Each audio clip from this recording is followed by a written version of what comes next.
Yusek Claire Castro kinasuhan ng libel ni Representative Leandro Leviste.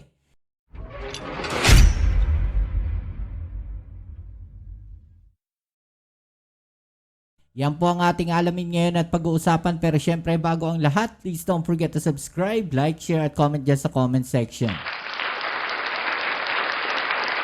Alright, so ito mga babayan, no, breaking news muna tayo dahil nga etong si Representative Leviste, mga babayan, ay nagsampa po ng kasong libel dito po kay Yusek Claire Castro, mga babayan, dahil po yan sa usapin nung kumpanya di umano ni Leandro Leviste. Okay, so ito, panoorin natin mga babayan, ito pong balita na to para mas maliwanagan tayo. Ano nga ba yung naging ugat netong kaso na to na libel dito kay Yusek Claire Castro na isinampa ni Leviste. Alright, so tara, let's go. Tayo po ay may pagkakataon naman pagkatapos ito para sa mas mahabang talakayan. Pero unang-una tayo ay narito ngayon sa Balayan Regional Trial Court para mag-file. Okay, so Batangas po ata ito mga babayan, nag-file siya, no? Balayan. Ng kaso laban kay Batangas PCO Undersecretary Claire Castro dahil sa kanyang libelous statements tungkol sa aking solar business. Hindi ko po binenta ang prangkisa dahil wala akong kumpanyang may prangkisa na binenta ko. Ang binenta kong kumpanya ay walang prangkisa.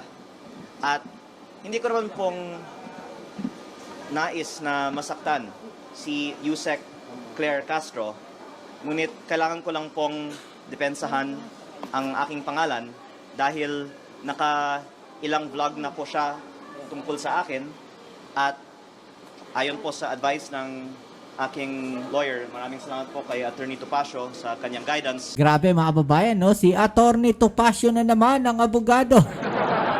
Nakikita natin dito. Ano ba meron dito kay Topacio? Bakit na lang lahat ata ng let's say ganito na lang, no? Lahat ata ng nakakalaban ng gobyerno si Topacio ang abogado, mga babayan. Mukhang paboritong-paborito ng mga DDS. Ito pong si Topacio, mga babayan. Ha? Bakit kaya si Topacio na naman ang abogado netong si Leviste naman ngayon, no? Mga kababayan, di ba ay nagtataka? Ano sa palagay ninyo? Bakit? Ay, so tuloy natin. Napakarami pong grounds to file a case on Yusek Claire Castro for libel at based on the advice po of Attorney Topacio, pagpaplanuhin natin pa po ang iba pang mga legal na hakbang in response to all of these libelous statements. Pero ang pangunahing pakay ko po ay depensahan ang aking pangalan at gusto ko pong linawin sa inyong lahat, wala akong binentang prangkisa. Sir, bakit libel ang hindi cyber libel? If these statements were made over ito po ay civil suit po kasi. Yung cyber libel is in connection with the libel law under the revised penal code. Ito po ay under the civil code na ang principle po nito, kung ikaw ay may ginawang isang bagay na naka-injure ng isang tao, ng kapwa-tao mo, you are liable to pay for damages. Hindi po nais ipakulong si Yusek Claire Castro, ngunit gusto namin siyang panagutin. Unang-una, sapagkat may ginawa siyang mali para sa aming opinion, at pangalawa, to vindicate yung good name and reputation of my client na sinira po niya with malice. Kasi, Okay, so ito mga babayan, no? Magre-react lang ako ng konti. So ibig ba sabihin yung Pangulo natin pwede magsamba ng kasong libel doon sa mga vlogger na bumabanat sa ating Pangulong Bongbong Marcos? Tanong lang po, no? So pagka ang Pangulo ba natin ay nagsampa ng kasong libel diyan sa mga vloggers na yan, mga babayan, no, na yan, na nagsasabi, no, na bangag daw, gumagamit yung Pangulo natin, di ba? Okay lang kaya yan sa mga DDS? Pagka ba ang Pangulo natin ay nagsampa ng kasong libel dyan sa mga DDS na yan, sa mga vloggers na yan, mga kababayan, ano ang isisigaw kaya na itong mga vloggers na to? Sinisiil? Sinusupil yung kanilang freedom of expression? Parang, bakit ganon? Bakit ganon, mga kababayan? Diba? Bakit ganon? No, pagka yung Pangulo natin, kumura-murahin nila, gawan nila ng hindi magandang mga salita, 'di ba? Okay lang sa kanila, mga kababayan. Wala naman kasi nagsasampa ng kasong libel sa kanila. 'Di ba? Pero pagka mga DDS, no, grabe. Mga kababayan, kung makapag sila sa mga bumabati ko sa kanila. Pagka sila naman ang binalikan, may mga ganitong klaseng senaryo na. Hindi kaya freedom of expression lang din? O naglalabas lang din ng kanyang opinion si Yusek Claire Castro, mga babayan? Well, kung may mali doon sa information ni Yusek Claire Castro, posible talaga, no, na masampahan siya ng kasong libel, mga babayan. Okay? So again, nagbibigay lang tayo ng opinion natin dito. No? Pinag-uusapan lang natin. Diba? Pero kung wala namang ginawa o wala namang nasabing mali si Yusek Claire Castro, ano sa palagay ninyo? Diba? Yun yung tanong natin . Ano sa palagay ninyo? Paano naman yung mga taong nagsasabi, no, na nagdodroga yung Pangulo natin? At pag yun na sinampahan ng kaso, ano kaya ang reaksyon nila, mga kababayan? Okay? Ano sa palagay ninyo? Okay, so tuloy natin. Kanina po, natanong niyo ako, hindi ba may freedom of expression? Yes, Yes, but that is not absolute. Ito po ay hindi lamang exercise ng freedom of expression ng isang journalist o isang pangkaraniwang mamamayan. This is a targeted attack against Congressman Leviste for being a critic of the government.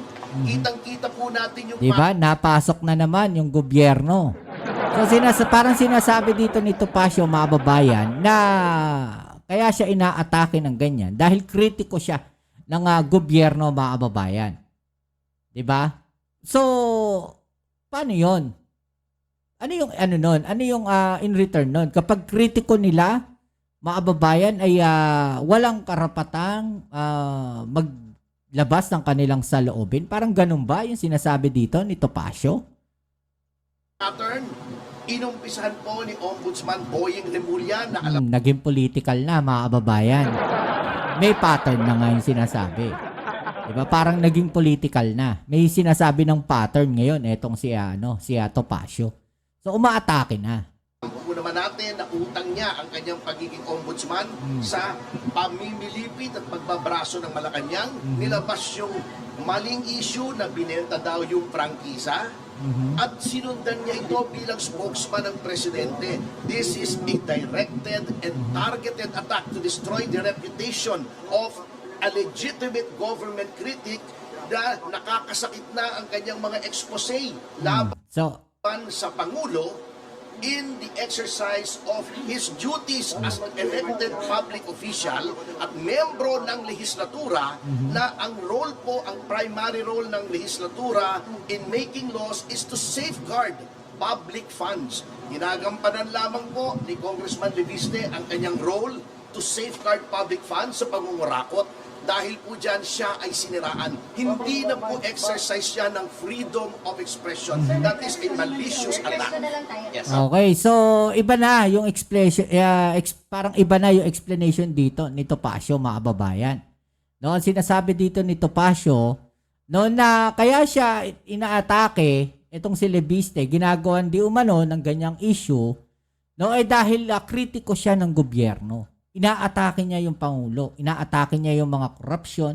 Tanong lang natin sa kanila, bakit nung panahon po ng dating Pangulong Duterte, no, yun yung tanong natin sa kanila, tahimik kayo nung inexpose niya mismo na mayroong korupsyon sa DPWH. Yun lang yung tanong natin kay Atty. Topacio. Diba? Bakit tahimik kayo nung panahon ni Duterte na nagsalita siya na mayroong korupsyon sa DPWH. Bakit hindi kayo nagsalita? Bakit hindi ninyo binanatan yung gobyerno? Bakit hindi ninyo tiniligsa si Duterte? Bakit? Yun yung tanong natin. Di ba? Yes. Para makapag-time Yes. na kayo. So, Or na lang tayo. gusto ko lang pong linawin na we will have more time later to press con. Pero ang nais ko lang pong linawin ay nothing personal against anyone in government. Ayoko pong masaktan si Yusek Claire Castro at hindi ko po din kaaway ang administrasyon. Sila po ay nagpahayag tungkol sa akin, kaya ngayon po ako po ay sumasagot. Okay, so eto mga kababayan, malinaw. No, hindi niya daw po kinakalaban yung gobyerno. Pero iba yung statement ni Atty. Topacio. Nagets ninyo? Nagets ninyo mga kababayan? Naintindihan ninyo yung sinasabi ni Topacio sa sinasabi ni Leviste? No? So kung nag-expose siya, walang problema. Okay lang. 'Di ba? Kung merong mga backup documents, walang problema po diyan. 'Di ba? Sabi nga natin pag tama, tama, pag mali, mali. Ang problema, yung sinasabi ni Topacio. 'Di ba? Na di umano may pattern daw ng paninira kay Leviste dahil nag-expose siya ng mga korupsyon sa gobyerno. 'Di ba? So bakit yung ibang mga nag-expose ng korupsyon sa gobyerno ay binabanatan nyo din?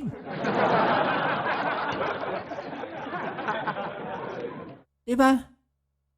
Bakit yung gobyerno natin na nag-expose na itong korupsyon na to ay binabanatan nyo rin? Na sila mismo, no? Yung Pangulo mismo natin. Diba? Nagpaumpisa ng investigasyon dyan sa korupsyon na yan sa DPWH, bakit binabanatan ninyo?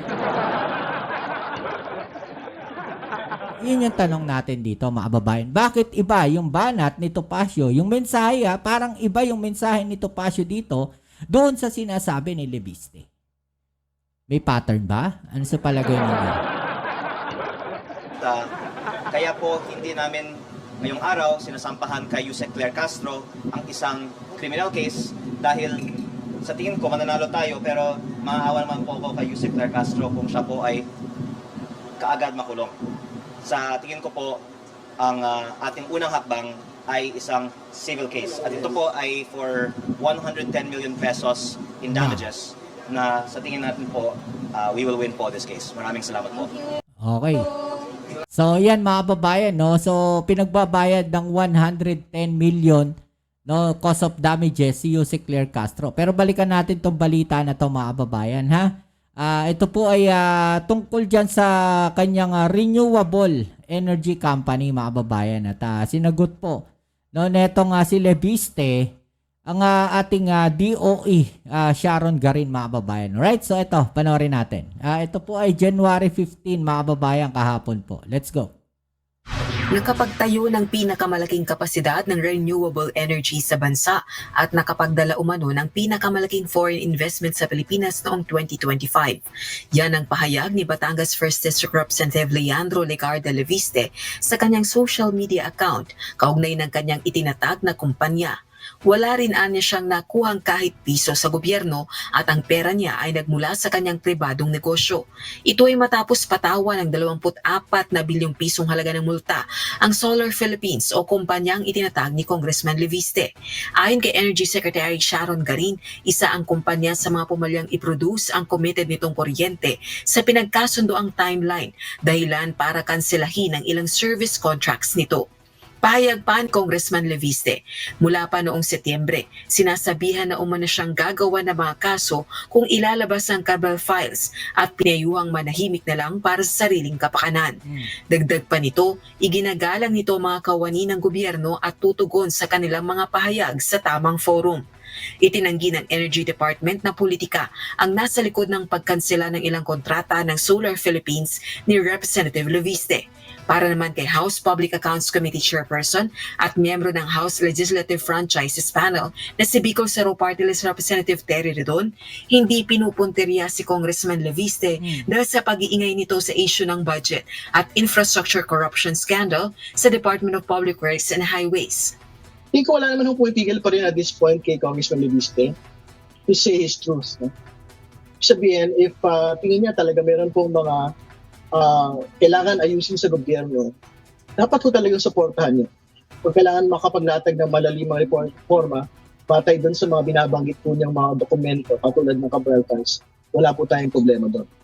Pero hindi ko din natin pwedeng bitawan yung pong mga abuso doon po sa mga, una sa prangkisa, kung hindi ko niya kinilusan ito. Pangalawa, doon po sa pagkuha ng mga kontrata, pero hindi naman po niya kinilusan. Naniniwala rin itong maaaring makapagsagawa ng motu proprio investigation ang House Committee on Legislative Franchises sa isyong ito. Rosa Licuz, UNTV News and Rescue. Diyos ang aming sandigan, serbisyo publiko ang aming pinahahalagahan.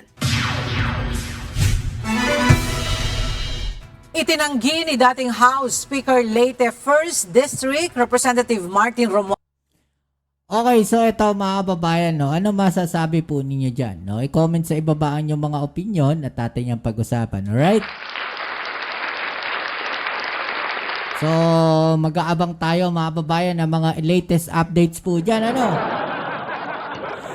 Okay, so ito po muli ang inyong Kuya Mobs. Hanggang dito na lang ang video muna natin ngayon at kita-kits tayo sa ating next video upload, alright? Peace. I'm out.